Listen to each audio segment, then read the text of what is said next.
నందమూరి అభిమానులతో ఆడుకుంటున్న 14 రీల్స్ సంస్థ ఖబర్దార్ మీకు పాత బకాయిలుంటే బాధ్యత లేని వాళ్ళు సినీ పరిశ్రమలో నిర్మాతలుగా కొనసాగకూడదు.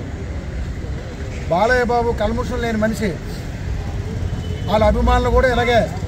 ఈరోజు రాష్ట్రంలోని కొన్ని లక్షల మంది అభిమానులు బాధని మీరు భవిష్యత్తులో దీనికి ఎటువంటి పరిణామం ఎదుర్కొంటారో చూసుకోండి. బాధ్యత లేదా? ఒక పెద్ద హీరోతో సినిమా తీసేటప్పుడు ప్రీమియర్ షో అప్పుడు ఏంటి బాధ్యత? ఎవరికి డబ్బులు బకాయిలు?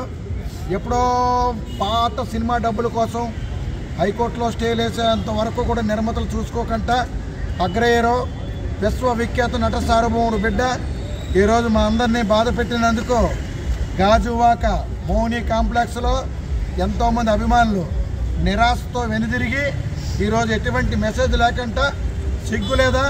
14 రీల్స్ వరకే తప్పు అయిపోయింది, క్షమాపణ. ఈరోజు ప్రీమియర్ షో క్యాన్సిల్ అయిపోయింది. ప్రీమియర్ షో క్యాన్సిల్ అయిపోతే రేపు పరిస్థితి ఏంటి? రేపు మార్నింగ్ 7 గంటల షో ఉందా లేదా చెప్పవలసిన బాధ్యత లేదా? 600 రూపాయలతో ప్రీమియర్ షోకి కూలీ నాలి చేసుకున్న నందమూరి అభిమానులు ఈరోజు టికెట్లు తీసుకొని రాత్రి సినిమా చూడడానికి సమయానికి వస్తే 6 గంటల సమయంలో షో క్యాన్సిల్ అని చెప్తున్నారు. ఇది ఒక విశ్వవిఖ్యాత నట సార్వభౌముడు బిడ్డ అయినటువంటి నందమూరి బాలకృష్ణ బాబుకి, నందమూరి అభిమానులకి తీరని బాధాకరమైన రోజుగా మేము నిర్ణయిస్తున్నాం ఈ రకమైన చర్యలు.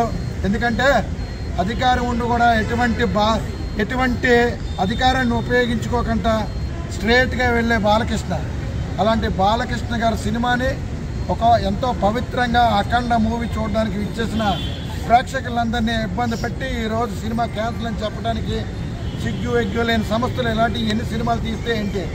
ఈరోజు చాలా బాధతో మాట్లాడుతున్నాం ఒక అభిమానిగా. చాలా అన్యాయం. దీని మీద మీరు అభిమానులకి ప్రత్యేకంగా క్షమాపణ చెప్పాలి.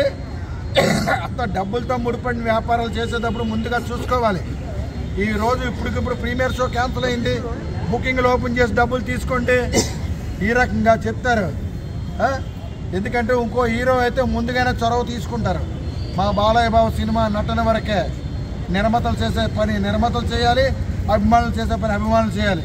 కానీ ఇది చాలా దైవంతో కూడుకున్న మూవీని ఈ రకమైన బదనాం చేద్దాం అనుకున్న ప్రతి ఒక్కడికి ఆ శివుడు ఎవరిని కూడా విడిచిపెట్టడు. దయచేసి తక్షణమే నందమూరి అభిమానులకు క్షమాపణ చెప్పాలని కోరుకుంటున్నాం.